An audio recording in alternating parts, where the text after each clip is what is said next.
All We're right. on. You all Great. right? Are you well? How you doing? Yeah, yeah. Excellent. Getting What's there. the world like where you are? Very briefly, because I'm sure that's just getting old now. Yeah, yeah. Well, I had my first day back at the gym yesterday. Saw a couple patients. I still remembered how to PT, so how to physio, so that was Always good. good. Yeah, yeah, exactly. Actually seeing somebody in person was nice, the face-to-face interaction. So yeah, You we're lucky slowly, man. very, very slowly getting back to things, but who knows? Who knows when gyms will be open and all that. Yeah, absolutely. And I always forget to say this, but what I'd like to chat to you about is something we chatted to you about, or what I chatted to you about for the first 15, 20 minutes of the podcast. Hmm. So if anyone's got any questions, and that was about content, sorry, that was about content, social media, Instagram, all that interesting stuff that's kind of the silent assassin when it runs alongside the strength and conditioning coaches 9 to 4, physios 9 to 5.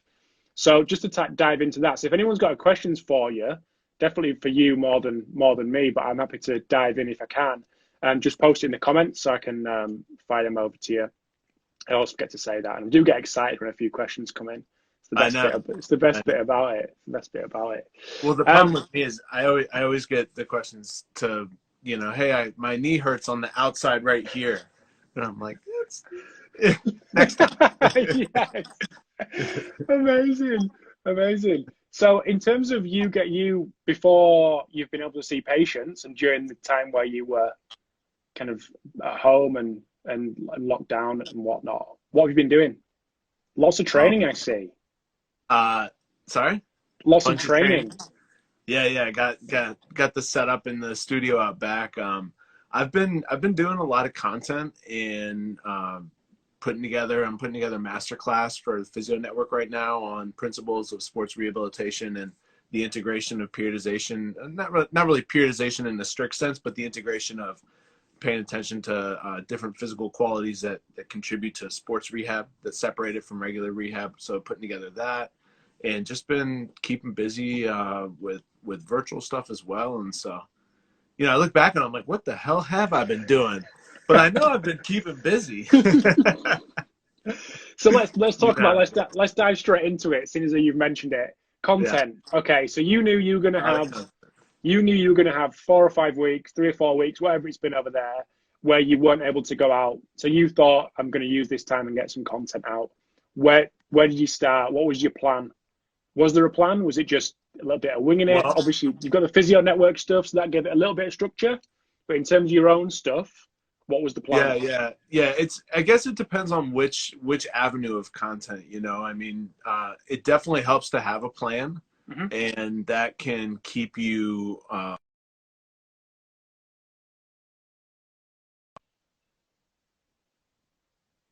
Night I haven't posted in 3 nights. I really got to get something out.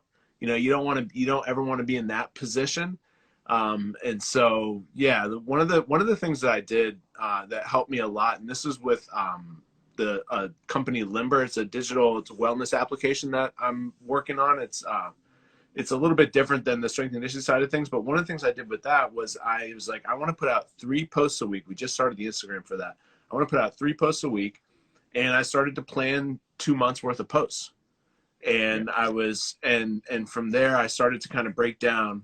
If you, let's say, you Google how to post on Instagram or how to be, they talk about these different formulas. You want to, let's say you want to do 30% of your content is instructional, educational. 20% of your content is motivational or inspirational.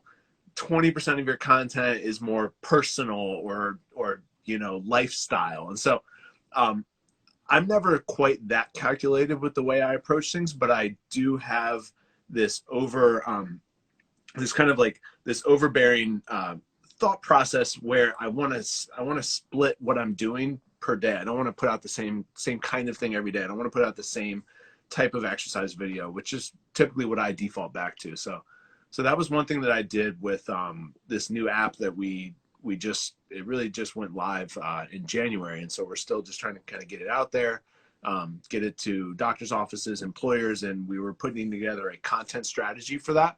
And I'm leading that up. And so, yeah, that was my process there. Nice, mate. In terms of templates, because there's a theme with your exercise videos. Was that something that was you did consciously in terms of making things look similar, and I suppose making Oh, that easy for you as well to just drop yeah, the yeah. yeah. Well, like, I mean, going back to the beginning of when I started to really put out the type of content that I am right now with the instructional educational or the instructional exercise videos, um, the putting words on the post made it much more easily referenced, and so it turned my page into something that people could go back to and learn from later. Um, What do you mean by words on the screen for referencing? on the cover photo on a post. Okay, perfect. Right, Yep, right. yep, So I think same thing you were saying with the template.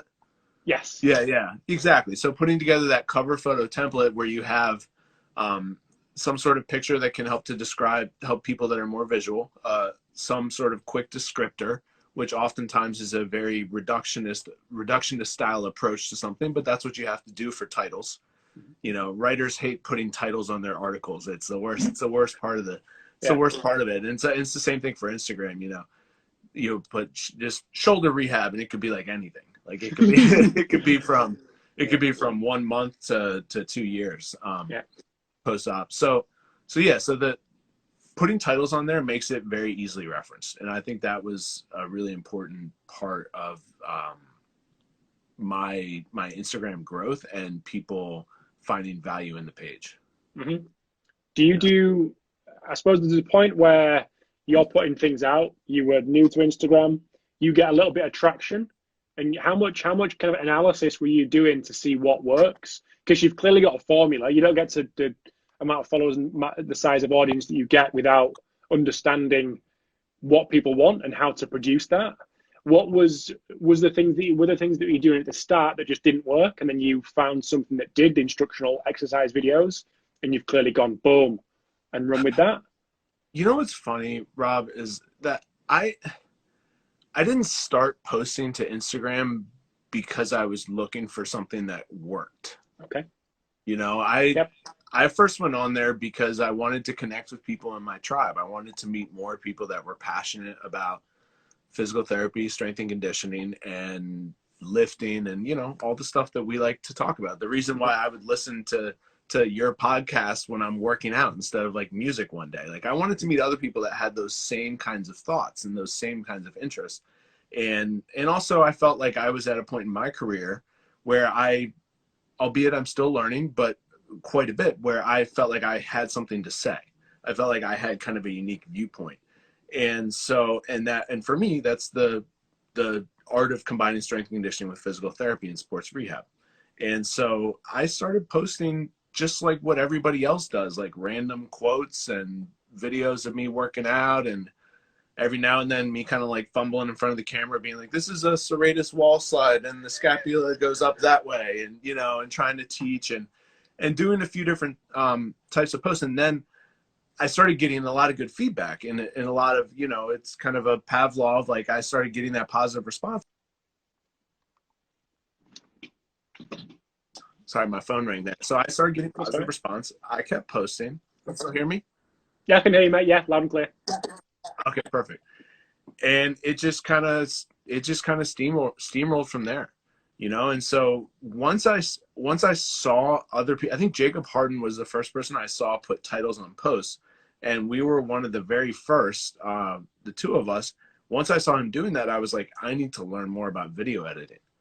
And I like teaching myself things. I like new challenges and projects. And so for me, I started to learn video editing on my phone.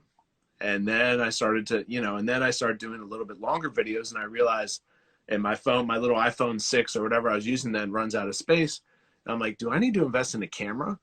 And then I invest in a camera, and then I'm like, and so then I have to start learning how to do it on the computer. And then $15,000 later, I'm still having these conversations with myself, like, do I need to get this or that, or, and so it was really a gradual growth process. And I have been extremely involved in, I hope I didn't tell this anecdote on your podcast too, but like I wrote a guest blog or contributed to a guest blog for Brett Contreras and back in like the T Nation, like 2009, I think, was when I did it. Like, so I've been like very involved in reading and consuming this content for almost 15 years. I just hadn't really put myself out there until 4 years ago.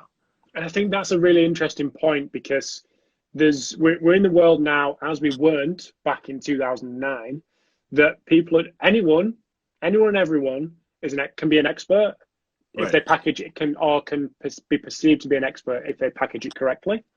But Absolutely. a majority of people don't have 15 years of experience working in professional sport, clinical practice, private practice, etc., etc. Yeah. So, I suppose that's difficult for people to get their head around because they want to do this stuff. They see this cool stuff on Instagram. They want to do that because not for any, like, I'm sure there is people who do it for the wrong reasons, but even just do it for the right reasons. Like, I want to share stuff because I'm interested in it. I like to connect, but then I don't have them 15 years. So I feel like a little bit of a, like, this is definitely from personal experience, a bit of a fraud, putting things out there, knowing that there's other people out there who's got massive experience. I guess that's quite a balance to navigate for the younger practitioner. How did you deal with that How did you deal with that early on? Like the Brett thing in 2009. Right. And that I was just contributing, at that point I got connected with him through Nick Tuminello, who was also writing on T Nation quite a bit. And I live in Washington, D.C., and Nick was based in Baltimore at the time. It's about an hour away from each other.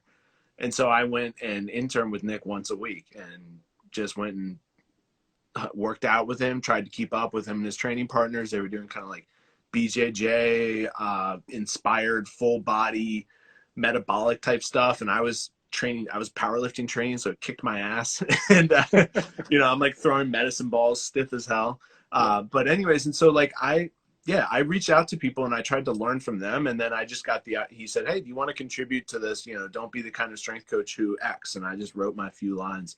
But for me, in order for balancing that, I didn't feel like I wrote a few blogs here or there, but I just didn't feel like I was there yet. And I always saw it as this, some of these other, or Brett Bartholomew, like some of these other kind of early social media, not even social media, blog guys. It was before social media. I'm going to do what they do once I get to that point in my career. That was kind of what I said to myself. And I think that my patience actually paid off in terms of not trying to put myself out there too early. And a lot of, I get a lot of young coaches, clinicians, practitioners that reach out to me and they want to know a little bit more about like building their brand. And I don't feel like I'm in a great position to give them a lot of advice because I wasn't 24 years old trying to figure out how to build my brand. I was 24 years old trying to figure out what it was. Like I didn't even have the pieces yet, and so I think that sometimes the pressure to put things on social media and to start producing when you should still be consuming at that point. I think that pressure can be high. Yeah. Now on the back end of it, once you get to where you're formulating your thoughts more, you're a little further along in your career, I think that producing can actually be a great teaching tool. Putting together now long form production, like putting together a PowerPoint, putting together a talk, putting together a blog, not just what can get the most clicks. I know that hip flexor stretches are a popular Instagram topic, a lot more popular than hamstring strains. That's but I'm not going to just post, or low back pain is a popular Instagram topic. It always gets clicks. Like that shouldn't be the goal. Yeah. So there's this challenging balance. It is. I think that pressure's really high for younger practitioners because they'll see or hear the conversations of, we think he got that job or he got that pay rise or he got that promotion because he's put X article out or X video out on social media. We all know them kind of people, not good or bad. That's just how it is. Yeah. So people see that and go, I've got to get something going quickly. And I suppose this is definitely a time we've seen a lot of that, where people are rushing around thinking, this is a great time for me to get something going. And whether it's a webinar series or it's videos or it's podcasts or whatever it may be, because of that pressure. And it's difficult for like you said, the 24-year-old to go, yes, I know I don't know everything, but I need to get up with my peers who are doing X, Y, and Z. That's a tough call to make of how deep you go and how much, because it's so time consuming. Yeah. Like creating a video is not the thing that you put out. It's not a 10-minute thing. It's No. not a thing you do on, like you said, the resource and the financial resource and the human resource that goes into it Yeah. is significant. Yeah. So it's balancing that with actually consuming and getting to that point. Right. Right. Um, I started off writing blogs because when I was really first flirting with the idea of creating content, that was primarily what people in our field were consuming. I still recommend for people, I'm a clinical instructor. I've had been fortunate enough to have 5 physio students now work with me over the past few years, and they work with me for 2 or 3 months. It's a totally immersive experience for them. And I always tell them, like, start writing. Like, because they're typically students that are interested in the types of things that I am, and they want to put together their thoughts in a more comprehensive, cohesive manner. I'm like, right. I think I'm biased, but I think that's the number one way to put your thoughts together. And then once you have the writing, then you have the tweets, because you can pull them out of there. Then your brain starts thinking. Have you ever been working on content and then you get an idea for a tweet because you're working on content? yeah, 100%. That's how tweet. Yeah. So like once you do that, you've got your tweets. Then some of those can be rolled over into Instagram posts. You've got some ideas of bigger picture things to discuss. I think it all branches from language, which is really how we communicate. Yeah. Yeah. I think you can easily get, and this is definitely, again, speaking from experience, get bogged down in the minutiae of the end goal. Not the end goal, but the end result that people may see on Instagram, which is the post. But there's so many levels that can go before that you can actually accelerate if you do the big thing early and well, i.e. the blog post or the video, which then takes care of everything else. You don't have to think about that, and you can just filter that information down, whether it be to tweets, whether it be to images, whether it be to quotes, to Instagram, and you're not focusing on that. Okay, I've got to think of an Instagram quote. Oh, where am I going to go with that? Yeah, that's the but worst. You've done the work already with the blog. Like that's right. done. You just pick out, and it's just I think that's quite a thing. That's quite a skill to learn. Yeah. That's in terms of, if this were a top 100 ways to be a content producer or be an influencer, one of the things they would tell you, or top 10 even, one of the things they would tell you is recycle content. Yeah. Use it across multiple platforms. Figure out the best way to do that, like what I was talking about with writing. That's where you can pull that into other platforms, other content. And again, that's my own bias. But I write at a bare minimum, I write 1 article a month for Physio Network.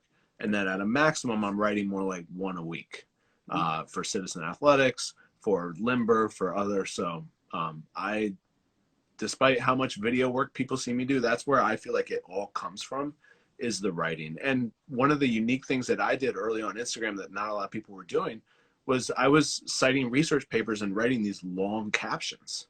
I was seeing, I was pushing, I knew on my notepad, on my iPhone, on my Apple notepad, how far I could push the caption when it would still fit in Instagram. And that was like, I used to do a thing called Research Thursdays, and I cited a paper every Thursday. So I did that for like the first year of my strength coach therapy regular posting. So that was a bit of just a research review of one paper every Thursday? Yeah.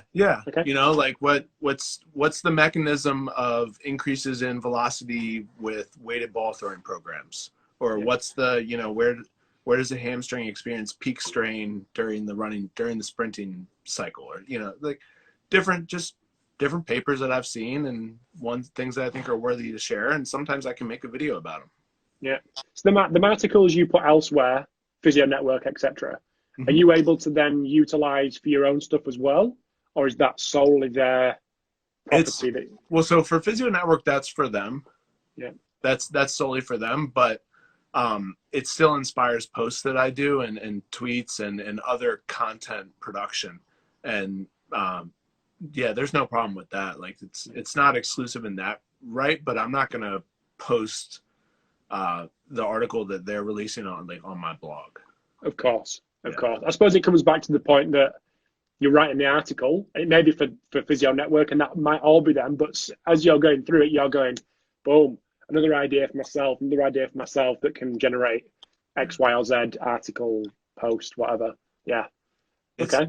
One of the things I like about writing for a company too, or writing for a monthly subscription service, is that it forces you to stay on top of your game. I don't have a choice except to do it. And you look, I'm working on this masterclass right now. I've got this freaking stack of papers that I usually like to print them out when I'm doing the reviews. And you know, you look back in 2 years, you're like, holy crap, I've written 24 of these, or I've written 48 of these, and it really adds up. And it also makes you a much better practitioner at the end of the day. And that's where actually producing content can be additive to your overall growth. Yeah. If you're taking in to then produce. Have you ever thought about doing a monthly subscription yourself? Creating a platform like that? For educational content? Yep. Yeah, I just don't have the capacity. Okay. I got too much else I'm working on right now. Yeah. Okay. In an ideal world, when you look at all the different things that you would potentially be involved in, that's definitely up there for me. Mm-hmm. You know, to be perfectly honest, I've sold out a little bit, but in a way that I think it was the right move for my career. Like, instead of focusing solely on like an educational platform, I tried to sell workouts because I felt like that was something that I could reach more people and it could potentially be more beneficial long-term. And it's something that I'm very thankful that I've took the time to build over the past 2 years, because my income dropped quite a bit recently, you know? So the online stuff really held on and helped out. So yeah, I love the educational content, and that's where I dip my toes in with Physio Network, but I'm sure I will down the road. You know, I've taught like 8 or 10 courses, and so I've done that sort of thing quite a bit. I do love putting together those thoughts on PowerPoints and talking them through. What makes you say you sold out? By selling workouts that are more targeted towards the general population rather than, you know, when I started my page, I was like, hey, I want the general population to be able to understand what I'm saying and appreciate it. Somebody they like working out or they love going to CrossFit, but they're an accountant, you know, I want them, and they're not going to be reading tons of blogs. I was like, I want them to understand and be interested in following me. But at the end of the day, my passion is for other people in my field, is for talking through these higher level concepts.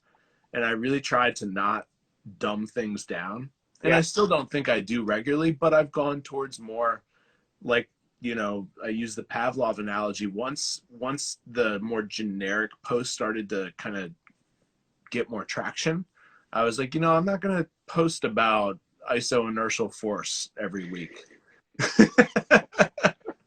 You know, it's I love talking about it, but I'm gonna post some back exercises, and that's going to be the title of the post. And so you know, I had to accept with that there's probably some strength coaches or people that, I mean, this is anytime you put skin in the game, you got to accept that some people are going to look down on it or be like, or just think it's simple or not realize what's kind of going on behind the scenes. But that's what I meant by selling out. So okay. I know we spoke for the podcast, and podcasts are on the rise. What's your view on podcasts in terms of as a platform? And don't feel like you have to be nice here if you think they're terrible. What's your way? Like, I suppose for the whole spectrum, for the content side and the educational side. Yeah. What's your view? I'm interested.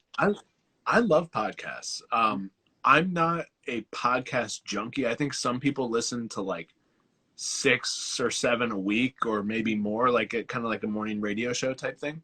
I probably listen to 1 or 2 a week.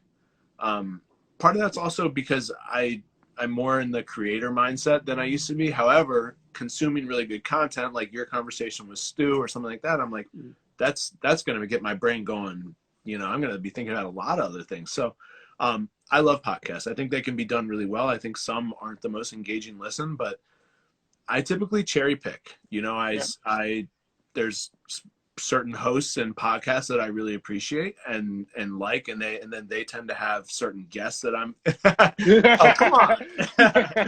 No, and like yours, and then they tend to have certain guests that would align with what I'm trying to learn. And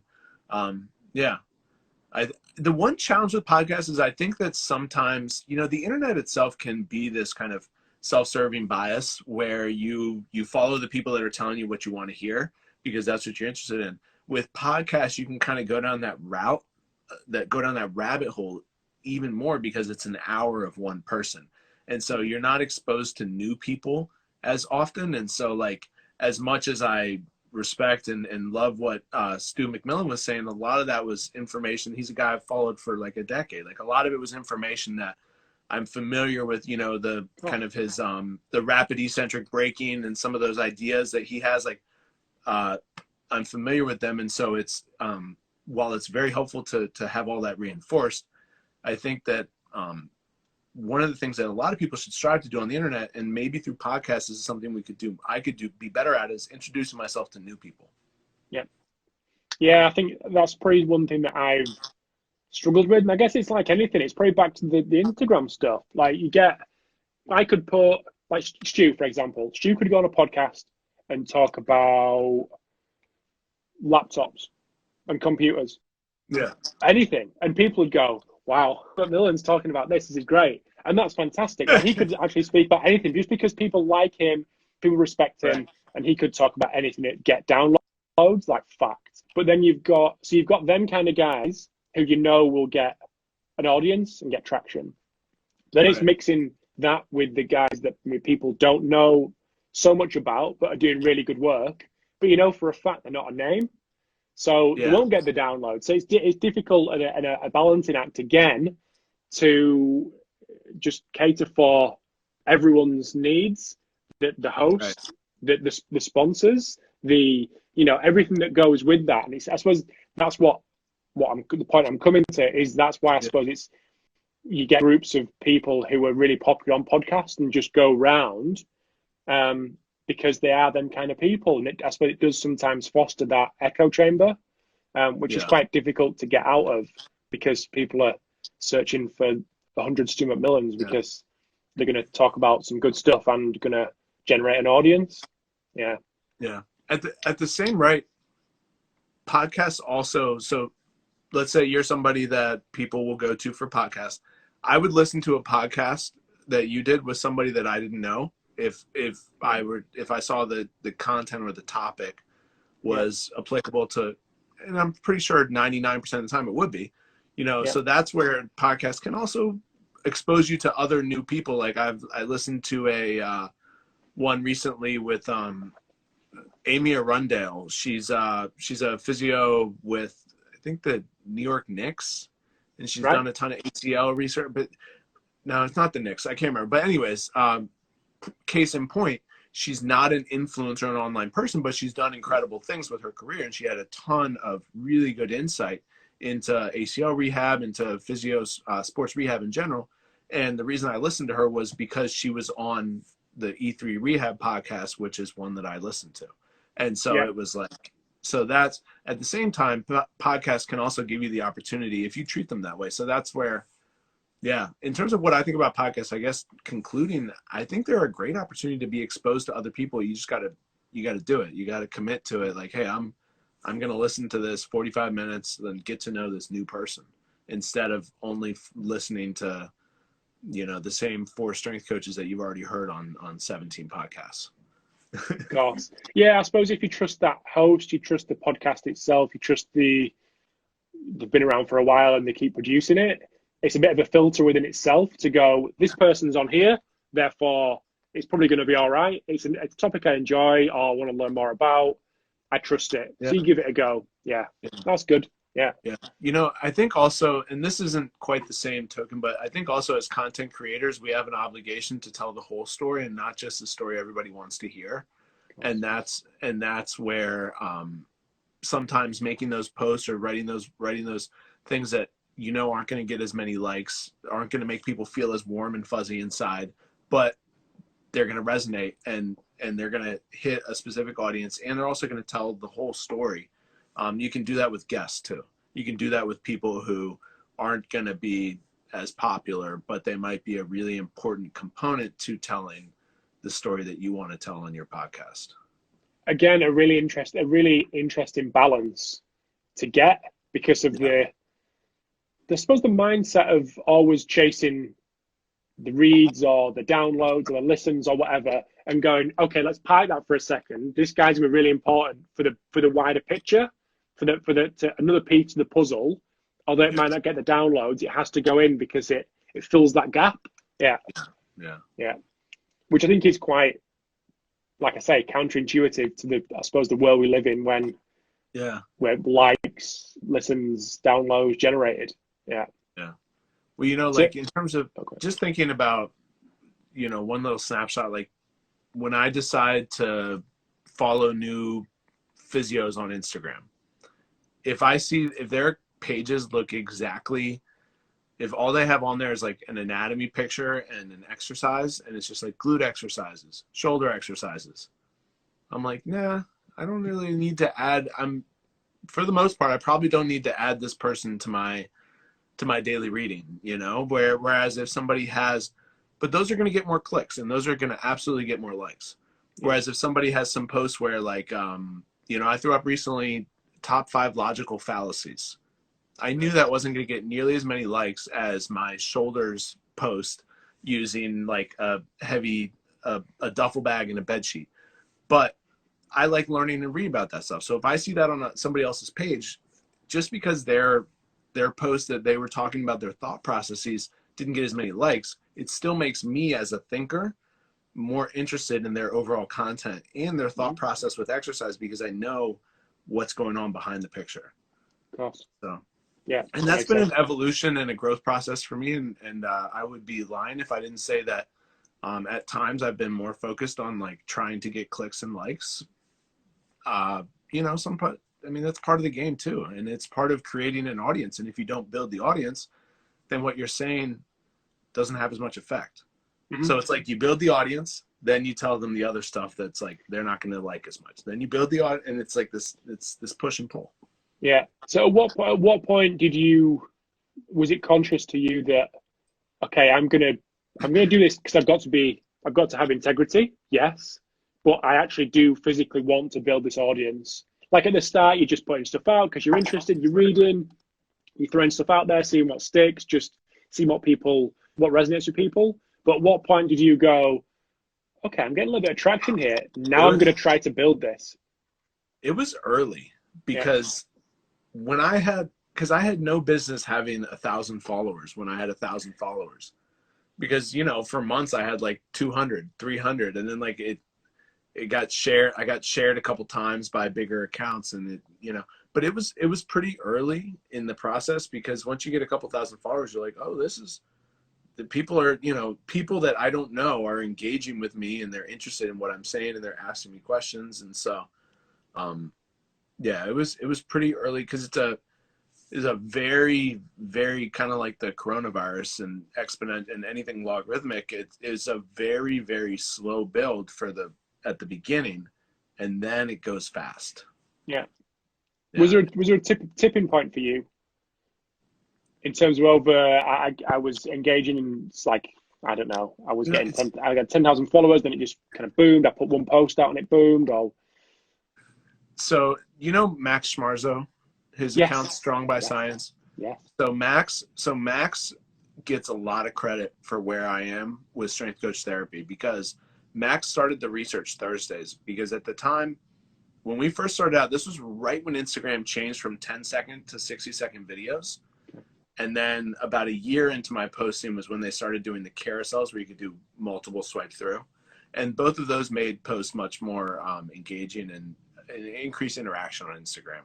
Max and I were DMing back and forth, and I just really liked what he was doing. And we had a good phone conversation. He was a grad assistant. He was a GA at the time.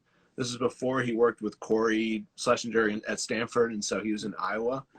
And Max was like, hey, man, I really like your content, what you're doing. I'm trying to make his Strong by Science page. He was like, I'm trying to bring practitioners from a few different fields and cycle through their different content. He was like, I want to talk about nutrition. He was like, but I want a nutritionist to do that. I want to talk about. So I was his token rehab guy. And he reposted me every Thursday. And so every Thursday I would get like 50 new followers from him reposting me, because he had 5,000, 10,000, and I had a couple hundred, 1,000.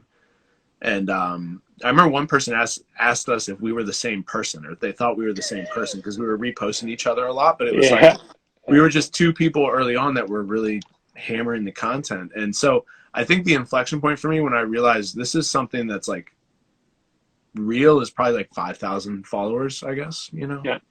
Like, So were you doing you doing videos, then research reviews, or were you put it in the captions caption. for Instagram?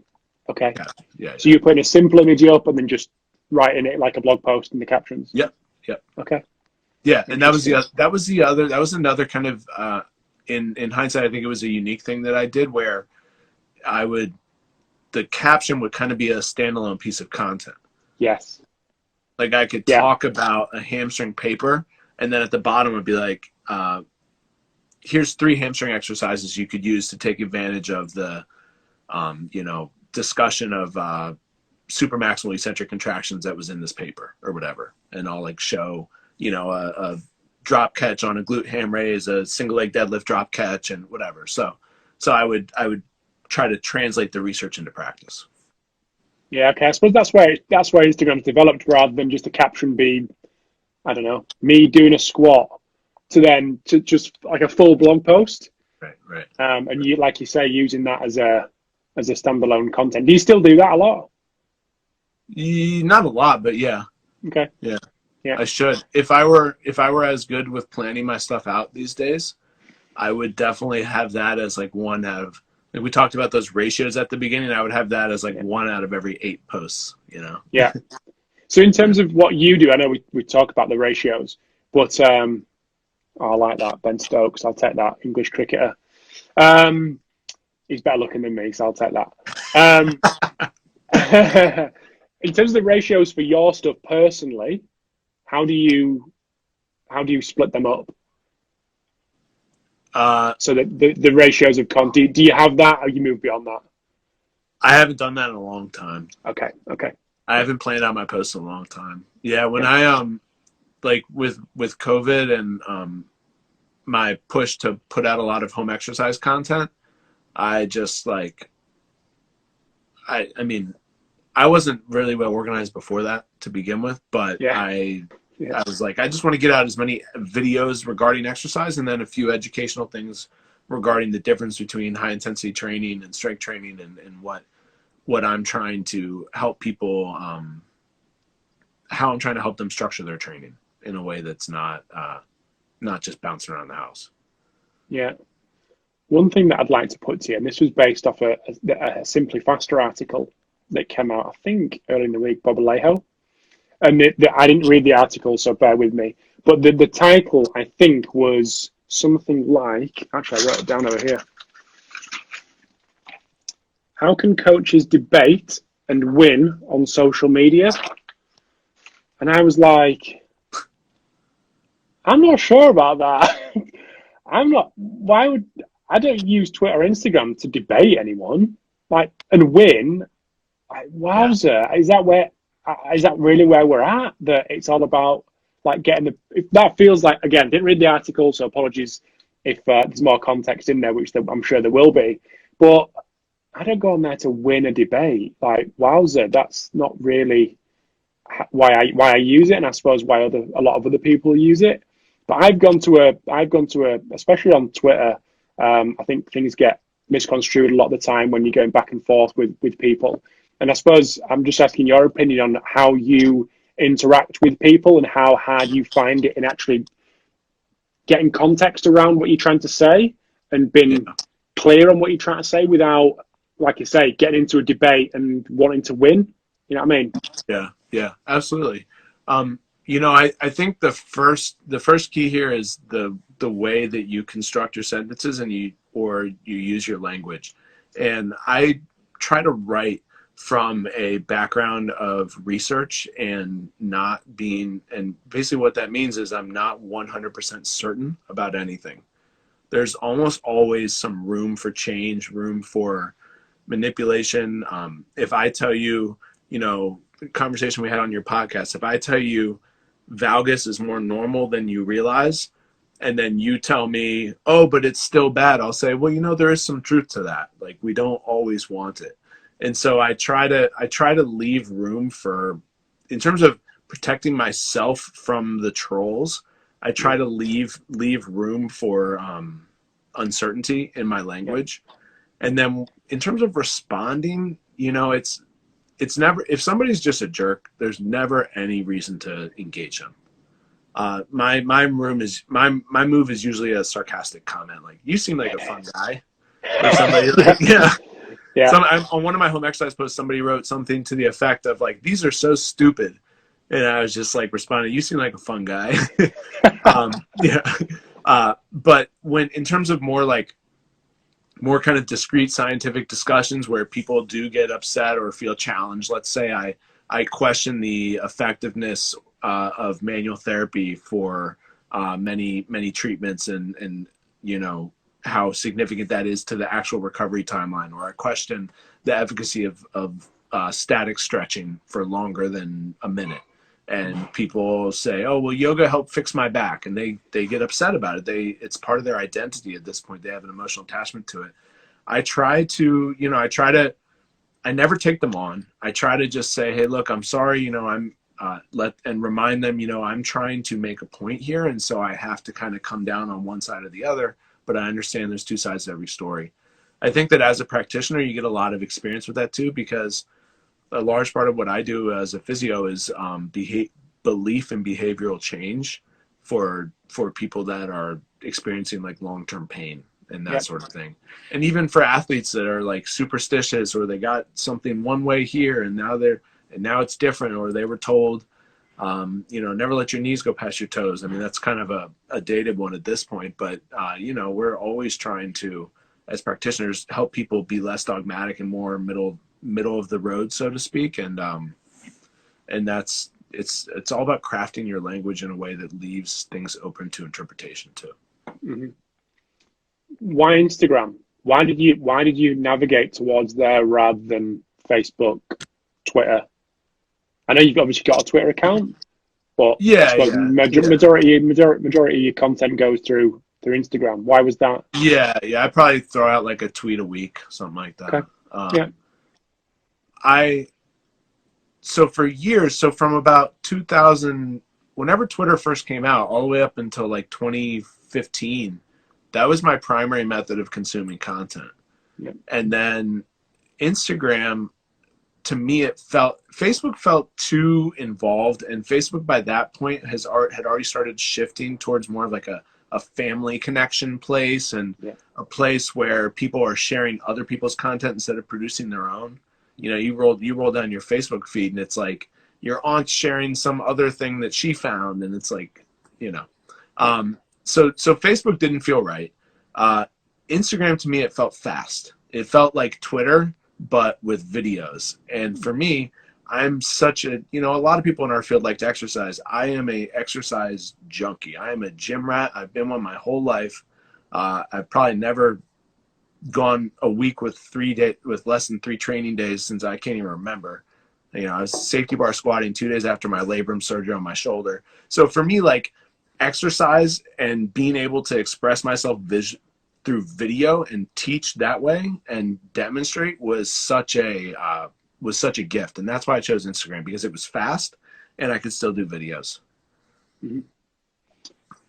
It seems that I suppose the perception is that, I suppose there are quite a few people who've got a relatively decent audience on Instagram, and they find that Twitter's a weird world. I think Twitter is a weird world, but more scientific, more academic. I suppose not scientific, but academic. Do you find that as well, that it's kind of hard to get the context, and it's quite hard to wade through the noise, I suppose? My profile on Twitter, I think it says, I do most of my posting on Instagram. I come here to learn. Right.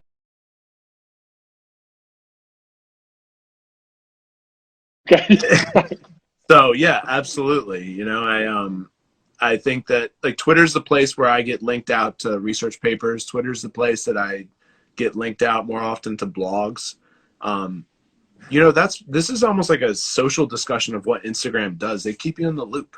Yep. You know, and so you don't get pulled out to consume longer form content. You have to earn your way to 10,000 followers to be able to tell somebody to swipe up on a link. Yeah.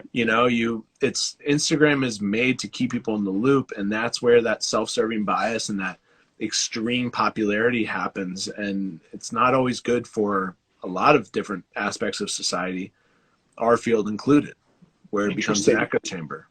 So Twitter, like, and I can follow these researchers that are interacting with each other, that they have their own small circles, and just because these people don't get likes doesn't mean that they drop to the bottom of the algorithm and they disappear, despite the fact that I'm following them. Like on Instagram, there are people that you follow that you haven't seen in years on your feed. That's just the way it works. They control it that way. So like, when you go from like 200 to 600,000 followers, your interaction, you might triple the size of your followership, but your interaction will only like double, or less than that. Yeah. So that's why you see somebody with 1 million followers and they might be getting like 10K likes per post, whereas somebody with 100,000 followers might be getting 4K likes per post. It's what Instagram does is the algorithm makes makes you chase the dragon, essentially, if you're an influencer. God. So is in terms of your bio on Twitter, you post on Instagram, but you learn on Twitter. Is that what you do? Or are you in the Instagram for you're putting educational content out there yourself, but are you using it for educational content yourself? Or do you go to Twitter for that or not? I don't use it as much for educational content. I mean, I still do, but it's specific people. And it's not always, no knock on any of my colleagues that have a ton of followers. There's a lot of people that have a lot of followers that produce fantastic content, and they're probably all too busy to be watching this right now anyways. But I've been lucky enough to make a lot of great friends in the industry through this, which is probably the thing that I enjoy the most, having those conversations. But anyways, there's a lot of good content on Instagram, but I find it harder to sift through. And so, I do consume stuff on there just because I'm on it, and it's like a social tool. I mean, it's like so easy to scroll.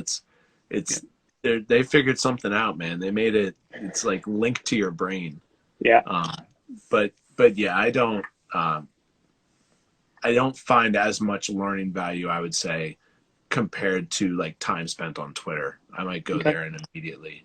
Some of that's also who I follow, because I feel obligated, or I follow people socially on Instagram that aren't putting out educational content.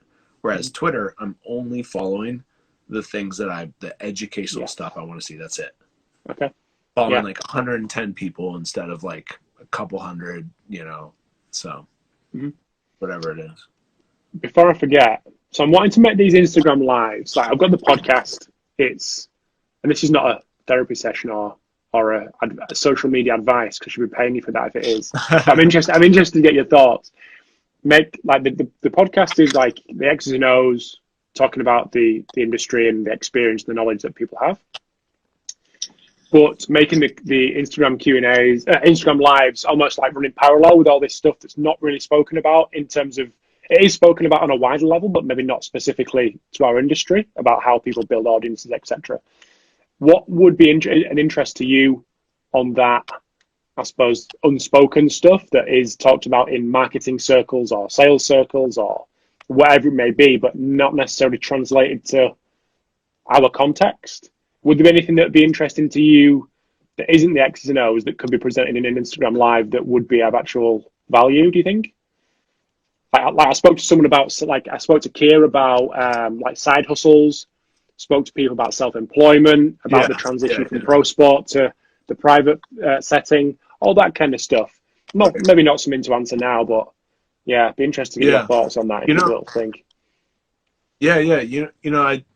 A quick thought is one of the things that I've learned and I know Keir can talk about this too. One of the things that I've learned from a online marketing standpoint is just the importance of building your audience and email lists and how you leverage that and where people are in that kind of pre-contemplation, contemplative stage of consuming your content or maybe making a purchase. And so I think the marketing and not really, psychology is an undertone, but I think the marketing and the process of building your list and your following, not just through Instagram, but what do you do after that? Because if Instagram dies tomorrow, where are you going to be? You know, you got to have something that's yours. I think how to do that, that's something I wish I had done more earlier. I wish produce that kind of content for people? Is that what you mean? Or consumed it? Right. Focus more on content outside of Instagram and on building a loyal. If you get a couple thousand people on an email list that really want to know what you're thinking about, and they want to see, even if you're sharing other people's stuff, you know, like I think I was on Cressy's list for years. He used to always share other people's articles like every Friday or something like that. Yes, I remember that. Yeah. You know, if you get those people on your list, that's, you know, and then I bought Show and Go, Cressy's program, like back in like 2000, whatever, like probably 13, 12, I don't know. You know, you get those people on your list, then that's the way that you can also, and it's, you know, Brett Bartholomew does a great job of talking about this. You're not just trying to steal their money. You're trying to provide value. You're trying to make the whole thing work. Yeah, cool. You're offering them value. You're compiling this information, and it's very fair for you to get paid for your time too. So you can't be sheepish about asking for money. But that's something that I wish from a business standpoint I had been more savvy about earlier. But, you know, at the same time, my focus and what can kind of hold me back too is I'm passionate about strength and conditioning. I'm passionate about being in the gym and working with people. And that was still my focus. I was never an online influencer. That's it. I've never done that in my life. So it's like there are a lot of people that's what they're doing. Whereas, you know, I think it keeps me fresh, sharpens the knife, so to speak, that I'm still working with people every week. So you're a coach on Instagram, right, rather than an Instagram coach. Yeah. Exactly. What was good? Do you get people interested whether consultations or advice in terms of like building social audiences and things like that?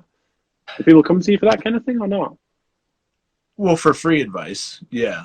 They ask me for free advice about that every day. I have 3 emails that I got this morning from people asking for advice. Just this morning. Right. Okay. Yeah, it's, you know, if that were something that I presented in a way like, hey, I'm charging for this advice, or and I'm not going to get on the phone with all 3 of those people. They might all be wonderful people, but I got stuff to do, man. So, you know, and I hate the fact that there are probably wonderful people slipping through the cracks that I don't get to interact with. And sometimes when I've taught courses, I've met these people and they've been like, hey, I sent you a DM and you didn't respond, or like, so it's like, you know, once I started to meet people that knew who I was when I didn't know who they were, it was like, man, everybody behind this name is a human, and don't be a jerk. But yeah, I get people asking that. I think if I presented it in a way that was what I was monetizing, like Brett Bartholomew, for example, then it would be easier, and I would have a process to say, hey, this is what I charge for a consult. But that's not what I want to do for a living. Yeah. I don't want to tell people how to run their businesses. I have a lot of things I'm really interested in, and that's like a side. I'm interested enough to make a living, but that's not my number one. Awesome. I'm going to let you go because we won't have long left. But there was a couple of questions at the start, more of a more X's and O's. Do you want to dive into them quickly? For what specifically? Whoa. Let me have a look here. One that came up right at the start. How should you start when you want to improve shoulder internal rotation, soft tissue release, strengthening? That may be. Shoulder internal rotation. Posterior capsule stretch, like a cross-body adduction stretch, is going to be really helpful for that. Yeah. And then exercises into that position too. Yeah. You know, some manual stretching like this can be helpful too, like a sleeper stretch, but you don't want to push that too aggressively. And the last one we'll squeeze in before the hour's up. How do you see, and this is an interesting one, I think we've chatted about this, bridging the gap between physio and S&C in your opinion, can physios and S&C be better at working together? That is a stone cold yes. I was distracted by reading Will Greenberg's question here. Sorry, mate. Will Go on, mate. Rob, Sorry. Will and I used to work together for like both of our first jobs. We did like youth strength and conditioning way back. Okay. Yeah. So is he genuinely your favorite former work colleague or not? Exactly. Okay. Exactly. Yeah. And now Will's working with a little bit different level athletes. Oh, nice. Okay, sweet. That sounds good. Physios and S&Cs working together. What about it? Difficult. Still friction. It's Can the we do better? dream. It's the dream, man. You know, I gave a talk last year called the Performance Team Puzzle. I mean, it's absolutely essential to help our athletes to communicate back and forth and to collaborate rather than compete. You know, it shouldn't be like, all right, they're mine now. It should be like, let's work together. I think it'll continue to get better because I'll put a lot of the blame on physios. We didn't know what the hell we were doing with athletes 20 years ago, and a lot of us still don't. But there are more crossover type people like myself than there used to be, and I think it's really important for us to be able to talk to strength coaches and to talk about sport demands, and that's more outside of our comfort zone. But I think that was a big part of the shortcoming for physios. So I'm trying my hardest to teach the physios all about this stuff so that we can be better as a profession. Is there anywhere people can get that presentation, or was it just a in-person? It's a Physio Network masterclass. So it will be for sale through Physio Network. Okay. I've also got one on Strength Coach Network on Kiers too. Yes. Okay. Yeah. Nice. We've given some love to Physio Network today. It's good. I know. It's fine. It's good. Yeah. Right. I'm going to let you go. I need to ask them for a raise, huh? Absolutely. Get onto them. Get onto them. Where Physio Network? Where right Physio? Where are Physio? He may be able to answer this better than yourself. But where are they based? Are they European Physio Network? Australian. Okay. Yeah.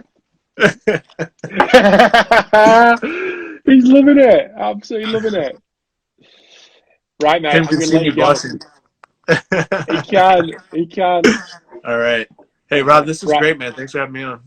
Pleasure. Thanks for coming on. I know you get these requests all the time, so I really appreciate your time, pal. All right. Talk to you soon. Thanks, buddy. Bye-bye.